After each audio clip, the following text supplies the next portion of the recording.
Mungkin sebagian dari kita punya teman, keluarga, atau bahkan kenalan yang mengidentifikasikan diri sebagai ateis atau agnostik. Dan seringkali ada banyak stigma atau kesalahpahaman yang melekat pada label ini. Nah, di video kali ini kita mau coba bongkar bersama mengapa sih seseorang bisa memilih untuk tidak mempercayai Tuhan atau kekuatan ilahi atau merasa tidak yakin. Dan pentingnya kita akan membahasnya tanpa menghakimi siapapun, baik yang ateis, agnostik maupun yang beragama. Kita cuma mau mencoba memahami.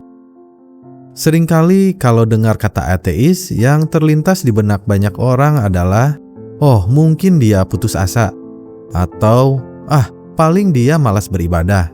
Padahal, alasan dibalik pilihan seseorang untuk menjadi ateis itu jauh lebih kompleks dan beragam daripada sekedar itu. Ateisme itu bukan cuma tentang menolak keberadaan Tuhan, lebih dari itu, ia adalah sebuah pandangan hidup atau posisi filosofis yang menyatakan tidak adanya kepercayaan pada dewa atau Tuhan. Jadi, bukan berarti mereka membenci Tuhan, tapi memang mereka tidak menemukan alasan atau bukti yang cukup untuk mempercayainya. Sebelum kita jauh, yuk kita luruskan dulu satu hal penting.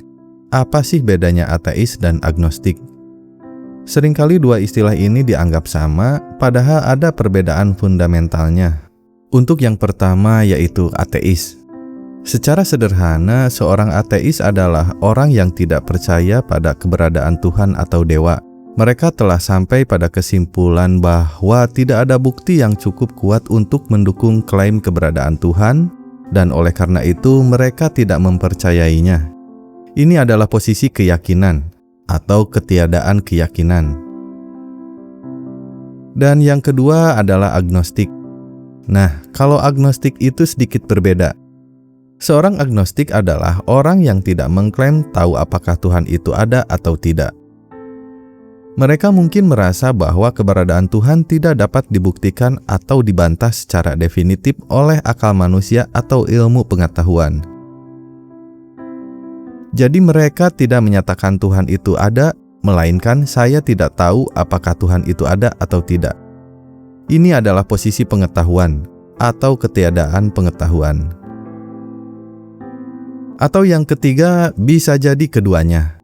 Yaitu seorang bisa jadi ateis agnostik, artinya dia tidak percaya pada Tuhan, dan juga merasa tidak mungkin untuk tahu apakah Tuhan itu ada atau tidak. Atau bisa juga teis agnostik, artinya dia percaya pada Tuhan, tapi mengakui bahwa dia tidak bisa sepenuhnya tahu atau membuktikan keberadaan Tuhan secara mutlak. Nah, sekarang kita coba selami lebih dalam apa saja sih faktor-faktor yang bisa membuat mereka mempertanyakan atau bahkan meninggalkan kepercayaan beragama mereka atau setidaknya menjadi agnostik. Ingat, ini bukan ajakan untuk mengikuti, tapi ajakan untuk memahami. Banyak orang, terutama di era informasi seperti sekarang, yang terdorong untuk mencari jawaban berdasarkan logika, penalaran, dan bukti-bukti yang bisa diverifikasi secara ilmiah atau empiris. Mereka akan bertanya, apa buktinya Tuhan itu ada? Bagaimana saya bisa yakin dengan cerita-cerita ini tanpa ada data yang jelas? Ini bukan berarti mereka anti agama, tapi lebih karena cara kerja otak mereka yang sangat menghargai evidence-based thinking. Mereka ingin memahami dunia melalui hukum-hukum alam, sains, dan data konkret. Ketika penjelasan religius tidak sejalan dengan pemahaman ilmiah atau logis mereka tentang alam semesta, mereka mungkin mulai mempertanyakannya. Ini sering jadi salah satu faktor yang luput dari perhatian. Banyak orang yang entah itu karena tumbuh di lingkungan agama yang sangat kaku, mengalami trauma akibat praktik keagamaan yang tidak etis, atau melihat kemunafikan, diskriminasi, atau bahkan kekerasan yang dilakukan atas nama agama, akhirnya merasa kecewa dan menjauh. Mereka mungkin merasa bahwa nilai-nilai kebaikan yang diajarkan agama tidak terefleksi dalam tindakan penganutnya atau institusinya. Ini bukan berarti mereka tidak percaya pada konsep moralitas, tapi mereka kehilangan kepercayaan pada wadah atau cara beragama tertentu. Seseorang mungkin mulai mengajukan pertanyaan-pertanyaan besar yang sifatnya filosofis dan eksistensial yang mungkin tidak terjawab dengan memuaskan oleh doktrin agama yang mereka kenal. Yang pertama, kalau Tuhan itu maha baik dan maha kuasa, kenapa banyak penderitaan, kejahatan, dan bencana alam di dunia ini? Ini sering disebut masalah kejahatan. Yang kedua, mengapa ada anak-anak yang lahir dalam kemiskinan dan kelaparan, sementara yang lain bergelimang harta tanpa upaya? Dan yang ketiga, apa sebenarnya tujuan hidup ini kalau semuanya sudah diatur atau jika tidak ada pencipta? Pertanyaan-pertanyaan ini bisa jadi sangat personal dan mengguncang keyakinan dasar mereka. Mereka mencari konsistensi dan jawaban yang bisa menjelaskan realitas hidup secara menyeluruh, dan terkadang jawaban religius tidak memuaskan dahaga intelektual mereka. Di dunia yang makin global dan terhubung ini, kita makin mudah terpapar dengan berbagai macam budaya, kepercayaan, dan pandangan hidup. Seseorang mungkin menyadari bahwa ada begitu banyak agama di dunia, masing-masing dengan klaim kebenarannya sendiri yang seringkali kontradiktif. Hal ini bisa memicu pertanyaan, mengapa agama saya yang paling benar? Bagaimana dengan miliaran orang lain yang percaya hal berbeda? Ini bisa mengarah pada pandangan yang lebih relativistik atau bahkan kesimpulan bahwa tidak ada satupun kebenaran mutlak yang bisa dipegang atau setidaknya sulit untuk menentukannya. Bagi sebagian orang, menjadi ateis atau agnostik adalah ekspresi dari otonomi pribadi dan kebebasan berpikir. Mereka ingin mengambil keputusan berdasarkan nalar, hati nurani, dan penalaran independen mereka sendiri, tanpa merasa terikat oleh doktrin atau dogma yang mungkin mereka anggap membatasi.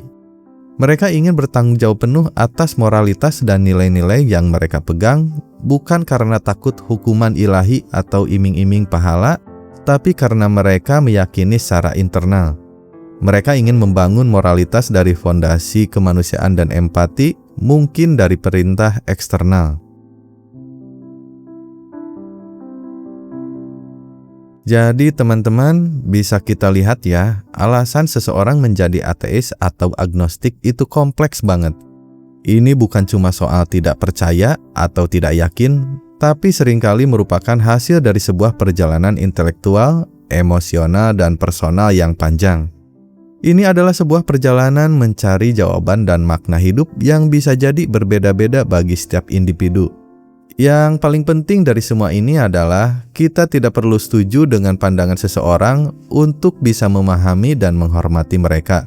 Baik kita seorang yang beragama, agnostik, atau ateis, kita semua adalah manusia yang mencari makna dalam hidup. Toleransi dan empati itu kuncinya. Kita bisa punya keyakinan yang berbeda, tapi kita tetap bisa hidup berdampingan, saling menghargai, dan belajar dari satu sama lain. Mengapa? Karena tujuan akhirnya adalah menciptakan masyarakat yang lebih damai dan saling menerima. Nah, sampai di sini saya penasaran dengan pandangan kalian. Mungkin ada di antara kalian yang pernah mengalami pergolakan batin tentang keyakinan, atau mungkin ada teman-teman yang punya cerita lain tentang mengapa seseorang menjadi ateis atau agnostik. Menurut kalian, faktor apa lagi yang mungkin bisa membuat seseorang memilih jalan ini? Selain yang sudah kita bahas tadi, silahkan ceritakan pengalaman kalian atau pandangan kalian di kolom komentar. Mari kita jadikan kolom komentar ini sebagai ruang diskusi yang sehat dan saling menghargai.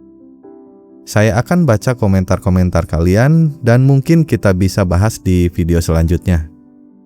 Terima kasih banyak sudah menyimak video ini sampai habis. Semoga video ini bisa membuka wawasan kita semua.